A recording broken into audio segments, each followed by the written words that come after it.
For multiplayer and Call of Duty Modern Warfare 3, we wanted to give the player a new way to experience these classic maps.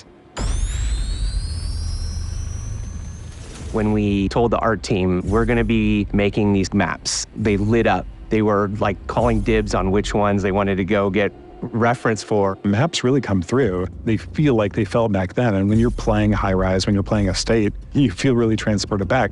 We questioned a lot of what was good about the movement of older games, what was good about the gunplay of older games, and the same with the newer games. So we tried to marry a lot of those things together. The way we approach it is that, how are we gonna make these the best versions of those maps that people have ever played? Because that's what we wanted. That's what we want as fans.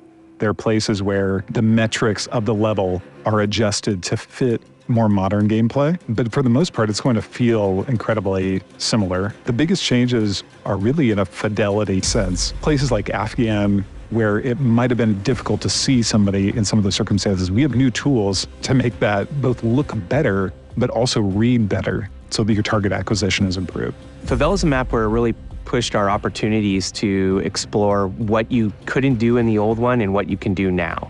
From an artistic side, the map has more detail than I think any other map. In High Rise, it's fun to explore and jump on the scaffolding and mantle to places that you weren't able to actually grab or reach before. Now you can get there. When it was a question of whether it should be like the original or whether it should be more modern in terms of the metrics, we went with the original. And we pushed very hard to make sure that that experience was as close to the original as we possibly could while we modernized the look of the map. I've seen people play it for the first time and they don't really know what they're gonna see, and when that load screen shows up for Favela or for Quarry, you see them light up like, oh my gosh, these are the maps that I've been hoping they would remake. The whole team here is super excited to bring all of these maps to fans everywhere.